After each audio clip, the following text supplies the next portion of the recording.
Good day et bonjour. My name is Frank Stahnisch, and I hold the Alberta Medical Foundation Hanna Professorship in the History of Medicine and Healthcare at the University of Calgary in Alberta, Western Canada. At the University of Calgary, I teach in the history of medicine, the history of neuroscience, as well as the history of psychiatry and public mental health. Originally from Germany, I came to Canada 15 years ago, where I've since worked for 2 years at the Department of Social Studies of Medicine at McGill University in Montreal, Quebec, before heading out west to Calgary in 2008, where I've since chaired the History of Medicine and Healthcare program situated between the Department of Community Health Sciences, the Cummings School of Medicine, and the Department of History in the Faculty of Arts.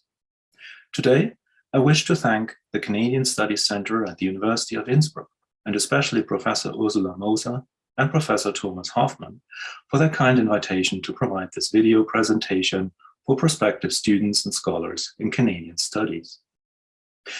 While the University of Calgary has held a Canadian Studies program in its previous Faculty of Communication and Culture, as well as now in the Faculty of Arts, my own work in the Canadian Studies area has been primarily through the perspective of history of medicine and history of science. This likewise forms the basis on which Professor Hoffmann and myself have collaborated in the past, and how additional connections to the University of Vienna and the University of Graz have previously become established. But let me first talk about and introduce to you some of my research areas in a bit more detail, even though some of them go beyond the history of Canada and North America, respectively. My early work in the history of medicine regarded the development of the new and, in the time of the 19th century, innovative creation of individual scientific disciplines in medicine. My book, Medicine, Life and Function, Experimental Strategies and Medical Modernity at the Intersection of Pathology and Physiology, which appeared 2012, explores the qualitative research tradition from the 18th century to the early 19th century in France, as well as the quantifying tradition of experimental physiology in the German-speaking countries since the middle of the 19th century. It is introduced in the following way. The book brings together a number of thoughts and observations on the history of experimental physiology as it has emerged since the late 18th century, project ideas which had developed independently or after my dissertation work on the doyen of French physiology, François Magendie. Previously unused archival material and then unexplored themes are brought together and further investigated for the first time. These have helped to map the contextual changes which became indicators and signposts to some major research steps and important modifications in the development of experimental physiology as a discipline. From the brink of its inception during the late 18th century, its step emergence throughout the middle of the 19th century, as well as the dissolution and externalization of various physiological subdisciplines in the beginning of the 20th century, representing not only experimental physiology's medical success, but also its relative demise, which was ironically due to the successful birth of many of its daughter disciplines, such as biochemistry, immunology, genetics, and microbiology, and so on. Now, my recent monograph, A New Field in Mind, A History of Interdisciplinarity in the Early Brain Sciences, from last year, 2020, is a reconstruction of the scientific and socio-political developments that build up one of the most fruitful interdisciplinary research fields at the beginning of the 20th century. This may appear self-explanatory today, but wasn't so at the time, a perspective that many historians share, whatever the research subjects. The 19th century had just been so successful in establishing new disciplines that it needed thorough contextualizing to unearth the forces that inversed this process and build the magnificent field of the neurosciences. I'm also quoting from this book. A New Field in Mind has been conceived and written somewhat as an archaeological exploration of one of the most important interdisciplinary areas of medicine and biology, the modern neurosciences, the epistemic and institutional precursor developments, as well as their multiple institutional contexts. The topic and scope of this book will be particularly useful beyond the genuine interest of professional historians of science and medicine to the extended neuroscience and psychiatric communities, especially in North America. It transcends many well-entrenched traditional views that scientific research was primarily associated with specialized and thus disciplined institutions, organized in pyramidal, hierarchical fashion, and circumscribed as specific knowledge communities for each academic disciplines, such as anatomy, pathology, clinical neurology, and so forth. This book recently won the Jason A. Hanna Medal in the History of Medicine of the Royal Society of Canada this year. My current book project on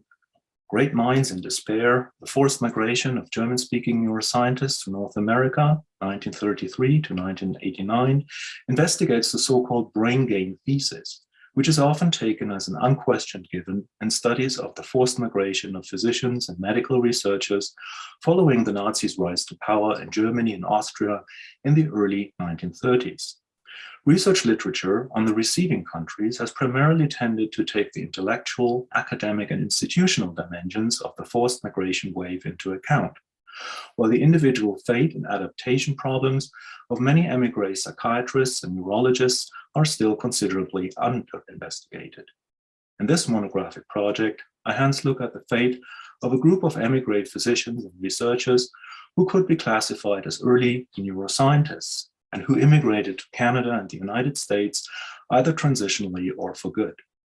The thesis put forward in that is that the process of forced migration most often constituted an end or at least a drastic change to the careers of this group of medical professionals.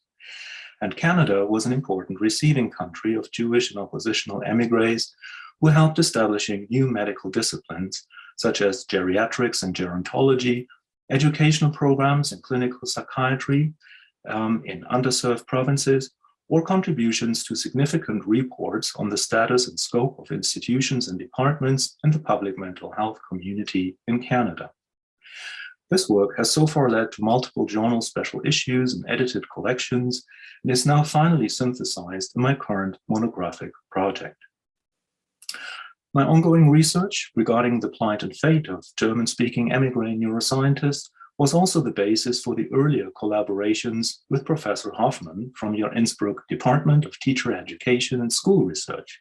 which culminated in the mutual editing of émigré neurologist Kurt Goldstein's 1934 book, The Organism, a holistic approach to biology derived from pathological data in man,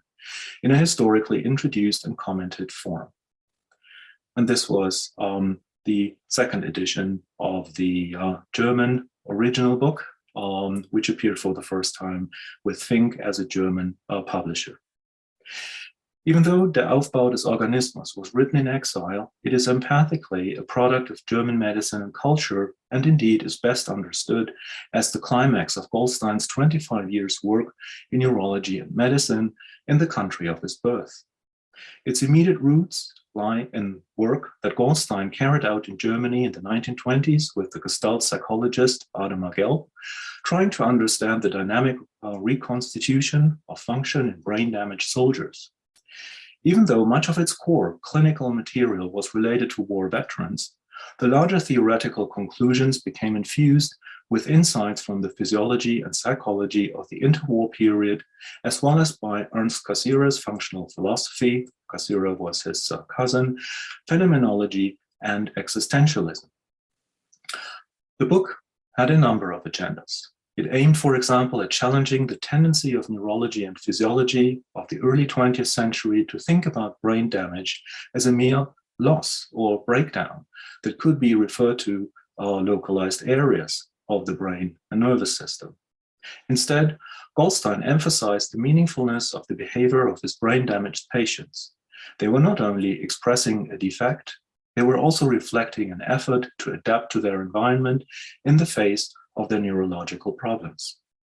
In the nearer future, Professor Hoffman from Innsbruck and I aim at further exploring the impact of rehabilitation centers, work programs, and vocational schools on the treatment and social integration of patients with brain injuries in a collaborative and comparative form across countries. So in closing, I look forward to welcoming exchange students, both on the undergraduate and graduate level from the University of Innsbruck, in our History of Medicine and Healthcare program, as well as postdocs who can identify and receive research funding from Austrian sources. Also, visiting scholars can be welcomed to give a talk in our Calgary Science, Technology, Environment, and Medicine Studies colloquium. I hope to see many of you here during visits at the University of Calgary, in the stunning Rocky Mountains, and to be hearing about your work and research interests once transatlantic travel becomes possible again during these times of ongoing pandemic. Thank you very much for your attention to this video clip. Merci beaucoup pour votre attention de ce vidéo clip, and goodbye.